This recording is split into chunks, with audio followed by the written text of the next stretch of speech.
नमस्कार, जय श्रीराम. नुकताच मी धुरंधर 2 हा चित्रपट पाहिला.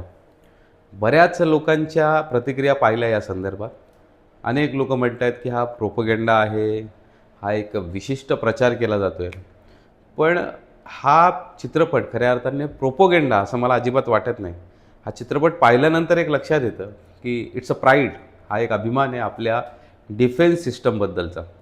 कारण एका महान नेतृत्वाखाली आपली भारताची जी डिफेन्स सिस्टम आहे, ही कशी कार्य करू शकते, याचं एक उत्तम उदाहरण म्हणजे धुरंधर 2 हा चित्रपट आहे. या चित्रपटामध्ये वापरले गेलेले काही शब्द प्रामुख्याने मला तुम्हाला अ, म्हणजे लक्षात आणून द्यायचे आहेत. त्यापैकी एक शब्द म्हणजे जिहाद. हा आपला सर्वांना सर्वश्रुत असलेला शब्द आहे. पण जिहाद हे विशेष नाम त्यांनी वापरले तिथे, युद्ध या अर्थाने. पण त्याचे सर्वनाम वापरले. विशेष नाम आपल्याकडे सगळ्यांना ज्ञात आहे. लव्ह जिहाद असेल, लँड जिहाद, थूक जिहाद असे अनेक जिहाद आहेत. आणि ही वस्तुस्थिती आहे. आपण हे नाकारू शकत नाही, की जिहाद असा कुठल्याही प्रकारचा नाही आहे. दुसरा जो शब्द वापरला गेला आहे, तो म्हणजे माल ए गनिमत. म्हणजे पाकिस्तान मुख्य जो कॅरेक्टर आहे या धुरंधर चित्रपटातला, जो आपला स्पाय एजंट दाखवला आहे त्याचं आणि समोरच्याशी असलेलं जे काही संघर्ष चालतो त्याच्यामध्ये तो आवर्जून म्हणतो आहे, की आम्ही दिल्लीपर्यंत पोहोचू आणि तुमच्या ज्या काही महिला असतील, या आमच्या माल ए गनिमत म्हणजे आमच्या उपभोगण्याच्या गोष्टी असतील. गजवा ए हिंद असे अनेक शब्द वापरले गेलेले आहेत. मला असं वाटते, की हा चित्रपट बघून आल्यानंतर आपण या शब्दांचा आवर्जून अभ्यास केला पाहिजे. कारण हे शब्द शब्द नाही आहेत. हे शब्द ओरखाडे आहेत आपल्या भारतीय आणि आपल्या हिंदू संस्कृतीवर. कारण याच माध्यमातून यांना कुठल्या पद्धतीने आणि किती पद्धतीने आपल्यावर आक्रमण, अतिक्रमण आणि अन्याय करायचे ही मानसिकता त्याच्यातून दिसून येते. त्यामुळे आपण सर्वांनी हा चित्रपट अवश्य बघावा. याच्यातून बोध घेण्यासारखं खूप आहे. नेतृत्व जर उत्तम असेल, तर त्याच्यातला एक डायलॉग निश्चितच तुम्हाला सांगावासा वाटेल, की "ये नया हिंदुस्तान है. ये घर में घुसेगा भी और मारेगा भी."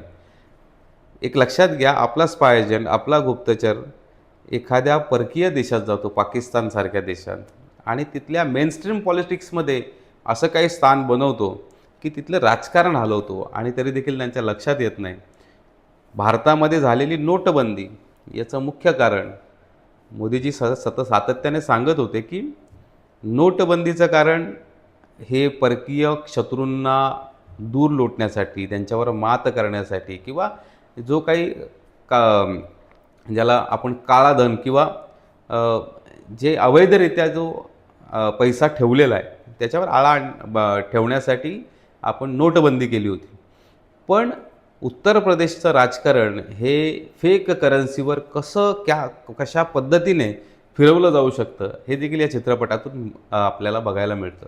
आता याच्यामध्ये फॅक्ट किती किंवा हा असाच बनवलेला आहे का, हा ज्याचा त्याचा अभ्यासाचा विषय आहे.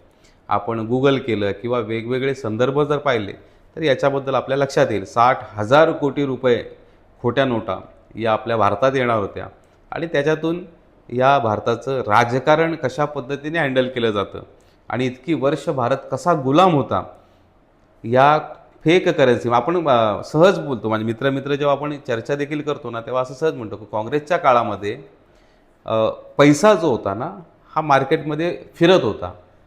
पण हा पैसा नक्की येत कुठून होता? त्यामुळे नोटबंदीने जे काही कंबरडं मोडलं, या सगळ्या देशविघातक सगळ्या शक्तींचं, ते खरंच कौतुकास्पद आहे. तुमच्या आमच्यासारख्या सामान्यांना त्याचा काही झळा पोचलेली नाही, काही झळ पोचलेली नाही. त्यामुळे ही केलेली जी कारवाई अतिशय उत्तम होती.